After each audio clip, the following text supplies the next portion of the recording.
Dende o Grupo Municipal da Marea de Noia aseguran que o Concello leva 2 anos en que un funcionario actúe como instrutor das sancións de tráfico. Esta situación provoca que só se recaden en período voluntario, xa que o Concello non resolve os expedientes sancionadores, polo que acaban caducando sen que cheguen a aboar as multas. Isto tradúcese nunha gran indefensión para a policía local, posto que a maior parte da cidadanía é coñecedora deste problema na xestión, polo que optan por non pagar as multas en período voluntario.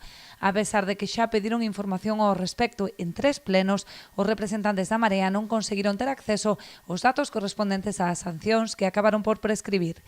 Atribúen esta situación á división interna do goberno, xa que din, a pesar de que o Partido Popular decántase por delegar a recadación na Deputación da Coruña, non contan co respaldo dos membros do Noia.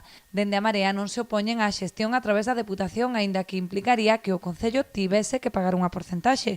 Por esta razón, consideran que a mellor solución sería que asumise a instrución das multas un policía local en segunda actividade.